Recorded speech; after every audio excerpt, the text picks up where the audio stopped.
ស្របពេលដែលគូជីវិតដទៃទៀតគាត់កំពុងតែ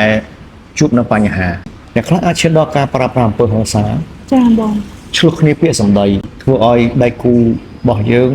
ខូចចិត្តខកបំណងរងសម្ពាធទៅជាការជំងឺផ្លូវចិត្តទៅទៀតចាបងដោយសារតែការខ្វែងគំនិតគ្នានឹងឯងចាំមកចង់សួរសំណួរមួយថាតើហេតុអីបានធ្វើឲ្យពីរនាក់យើងអត់ឆ្លោះគ្នាអត់សួរឆៅចឹងហ្មងអត់ឆ្លោះគ្នាបាទដោយសារតែស្រឡាញ់គ្នាចាអញ្ចឹងយើងប្រកាសជាមិនសូវខ្វែងគំនិតគ្នាបងបាទមិនសូវខ្វែងទេហើយចំណុចសំខាន់ជាងគេគឺពួកយើងស្ដាយពេលវេលាមានន័យថាពេលវេលាដែលយើងនៅមួយគ្នាមិនថាមួយថ្ងៃឬក៏1ម៉ោងគឺសិតតែមានន័យទាំងអស់អញ្ចឹងយើងស្ដាយពីមួយថ្ងៃទៅមួយថ្ងៃដែលយើងស្រឡាញ់គ្នាផ្អែមល្ហែមផ្ដល់គេហៅថាក្តីសុខឲ្យគ្នាទៅវិញទៅមកទៅយើងបំពេញការងារប៉ុន្តែយើងផ្ដល់អារម្មណ៍នៃក្តីស្រឡាញ់ក្តីសុខឲ្យគ្នាទៅវិញទៅមកចាទាំងដែលគូខ្លះគាត់24ម៉ោងដូចគ្នាមួយថ្ងៃដូចយើងដែរប៉ុន្តែគាត់បែរជាឆ្លោះគ្នាគាត់បែរជាយកពេលមួយថ្ងៃឬក៏2ថ្ងៃរបស់គាត់ដើម្បីងដាក់គ្នាសម្ដីធំតូចដាក់គ្នាសម្ដីធំតូចដាក់គ្នានិយាយទៅអ្នកខ្លះគាត់បែរជាប្រើពាក្យសម្ដីដែលវាប្រហារចិត្តដៃគូរបស់គាត់ទាំងតែគាត់ដឹងហើយថាអ្នកហ្នឹងគឺជាមនុស្សសំខាន់ប៉ុណ្ណាសម្រាប់គាត់និយាយទៅប៉ះចាបាទនិយាយធំទៅតិចឆៅឆាវហ្នឹងហើយអញ្ចឹងខ្ញុំចង់រំលឹកកន្លែងហ្នឹងបងប្អូន24ម៉ោងដូចគ្នាយើងត្រូវធ្វើមិនលៃលោកផ្ដល់គេហៅថាក្តីសុខឲ្យគ្នាចុះសម្រងគ្នាព្យាយាមកាត់បន្ថយចំនួនឲ្យបានច្រើនបំផុតព្រោះកុំឲ្យថ្ងៃមុខទៅយើងស្ដាយពេលវេលាពីមុនមួយគ្នាដែលយើងបានចំណាយពេលមួយគ្នាតិចពេកចាអញ្ចឹងបានថាប្រយោជន៍ឆ្លោះគ្នាថាស្ដាយអត់ចង់ឆ្លោះទេទៅហើយបងប្អូនអញ្ចឹងខ្ញុំចង់ទាញអារម្មណ៍ឲ្យបងប្អូនមកគិតទាំងអស់គ្នាវិញណាដល់ពេលដែលយើងចាប់ដៃគ្នាជាគូជីវិតហើយបើសិនជាអាចទេយើង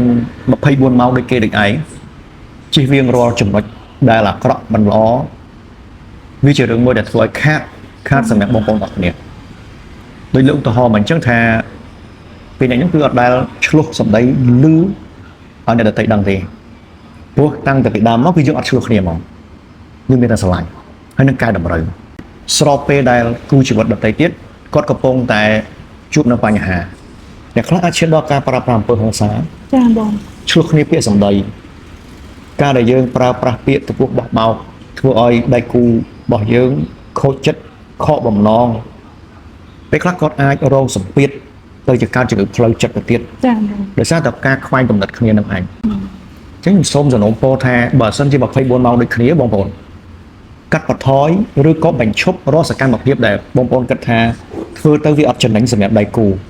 ខាងប្រុសធ្វើដាក់ខាងស្រីធ្វើដាក់ខាងប្រុសសុទ្ធតែជាចំណុចមួយដែលមិនចំណេញបើមិនចំណេញបងប្អូនដកចេញ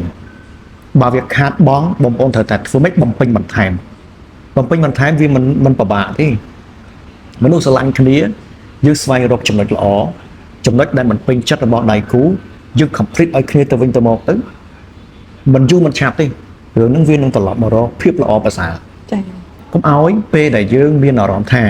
ដៃគូរបស់យើងបានផ្ដល់នៅស្លាកស្នាមមិនល្អឲ្យយើងដាក់ថ្មចំណាំចាំទុកមកជីវិតខ្ញុំគិតថាការបន្តដំណើរជាមួយគ្នាពេលនោះគឺវាអត់ទៅរលូនទេប៉ុន្តែបើសិនជាខាងប្រពន្ធខាងប្តីគាត់លះបង់គាត់បោះចោលនៅរាល់ចំណុចអវិជ្ជមានក៏ដូចជារឿងដែលធ្លាប់ជួបកន្លងមកដែលជាអតីតកាលខ្មៅកង្កឹតសម្បោលបោះចោលបំភ្លេចលុបជះលាងសម្អាតខ្ញុំគិតថាការផ្សះផ្សាផ្លូវចិត្តនិងអារម្មណ៍របស់បងប្អូននឹងត្រឡប់មកវិញចា៎តែលើកលែងតែយើងមិនព្រមបោះចោលខាងប្តីនៅគុំទុកខាងប្រពន្ធនៅសរសេរចងចាំក្នុងចិត្តជីវិតគឺមិនរកក្តីសុខឃើញទេនេះគឺជាអ្វីដែលចាក់ស្ដែងនៅខ្ញុំសង្កេតឃើញហើយខ្ញុំសូមជូនពរឲ្យបងប្អូនទាំងគ្នា24ម៉ោងដូចគ្នា